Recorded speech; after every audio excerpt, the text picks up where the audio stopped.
Shalom, Bapak Ibu yang dikasihi Tuhan. Mari kita merenungkan firman Tuhan yang terambil dari Kisah Para Rasul pasal yang kelima, ayat 17 sampai yang ke-26.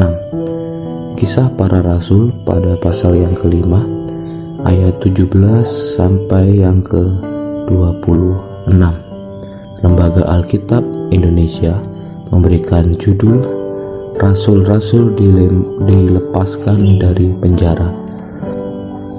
Akhirnya mulailah imam besar dan pengikut-pengikutnya, yaitu orang-orang dari mazhab Saduki, bertindak sebab mereka sangat iri hati. Mereka menangkap rasul-rasul itu lalu memasukkan mereka ke dalam penjara kota. Tetapi waktu malam seorang malaikat Tuhan membuka pintu penjara itu dan membawa mereka keluar. Katanya, "Pergilah, berdirilah di bait Allah dan beritakanlah seluruh firman hidup itu kepada orang banyak." Mereka mentaati pesan itu dan menjelang pagi masuklah mereka ke dalam bait Allah, lalu mulai mengajar di situ. Sementara itu imam besar dan pengikut-pengikutnya menyuruh mahkamah agama berkumpul, yaitu seluruh majelis tua-tua bangsa Israel, dan mereka menyuruh mengambil rasul-rasul itu dari penjara. Tetapi ketika pejabat-pejabat datang ke penjara, mereka tidak menemukan rasul-rasul itu di situ. Lalu mereka kembali dan memberitahukan, katanya, "Kami mendapati penjara terkunci dan sangat rapinya, dan semua pengawal ada di tempatnya di muka pintu. Tetapi setelah kami membukanya, tidak seorang pun yang kami temukan di dalamnya."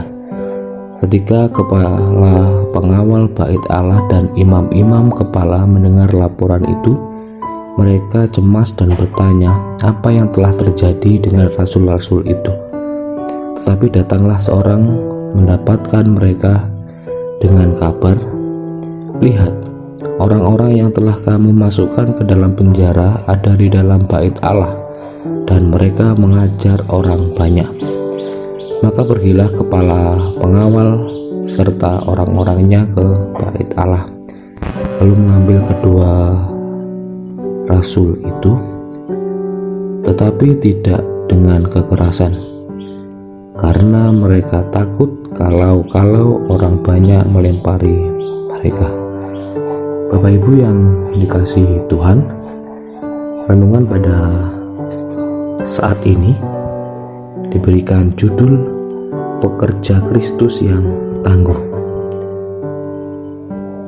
Setiap dari kita pasti pernah berada di dalam situasi yang sulit, mengalami masalah dan merasa terancam, baik itu sakit penyakit, kesulitan ekonomi, dan merasa tidak punya apa-apa. Apa yang kita alami itu tidak sebanding dengan apa yang dialami oleh para rasul Tuhan pada saat itu. Mereka mengalami penganiayaan, penindasan, dan juga ancaman dari orang-orang yang tidak percaya kepada Tuhan Yesus Kristus. Dalam Kisah Para Rasul pada pasal yang kelima, ayat 17 sampai yang ke-26 ini mengisahkan bahwa para rasul dilepaskan dari penjara oleh malaikat Tuhan. Para rasul dimasukkan ke dalam penjara karena memberitakan firman Tuhan. Banyak yang iri hati ketika para rasul memberitakan firman Tuhan, termasuk imam besar dan para pengikutnya. Orang-orang yang tidak percaya dengan Tuhan Yesus merasa tersaingi oleh kedatangan para rasul Kristus. Bapak Ibu yang dikasihi Tuhan, ketika para rasul dalam penjara, pertolongan Tuhan dinyatakan kepada mereka dengan mengutus malaikat untuk membebaskan para rasul. Malaikat itu berkata, "Pergilah, berdirilah di bait Allah dan beritakanlah seluruh firman hidup itu kepada orang banyak." para rasul mendapat perintah dari Tuhan untuk tetap setia dalam memberitakan firman Tuhan, walau mereka harus mengalami penderitaan dan penganiayaan. Tugas yang diberikan oleh Tuhan kepada para rasul juga diberikan kepada kita pada saat ini. Sebagai anak-anak Tuhan yang sudah ditebus dosanya melalui pengorbanan Tuhan Yesus di kayu salib, sudah menjadi kewajiban kita untuk meneruskan tugas para rasul pada masa lalu. Penderitaan para rasul pada saat itu mungkin tidak kita alami pada masa ini. Sebagai orang-orang yang percaya dengan Tuhan, orang-orang Kristen, adalah suatu keuntungan bagi kita ketika kita harus menderita bagi Tuhan.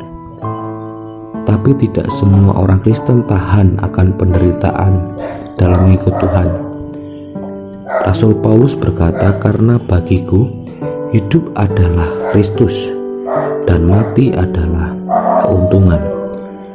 Bapak Ibu yang dikasihi Tuhan, firman Tuhan berkata, apabila kita bertahan sampai akhir, maka kita akan selamat.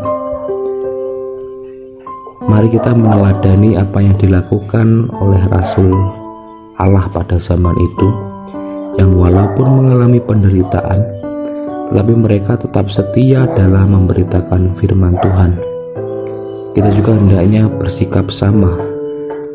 Kita hanya tetap setia dalam memberitakan firman Tuhan.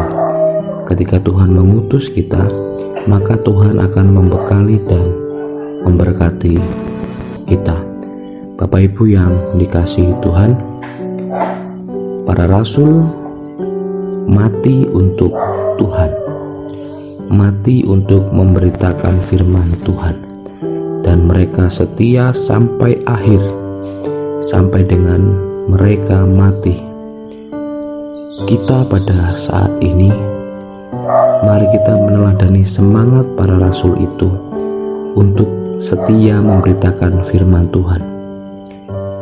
Kita hendaknya setia, walaupun kita tahu bahwa hidup kita pasti selalu ada masanya di mana kita mengalami sesuatu hal yang sulit, situasi yang sulit.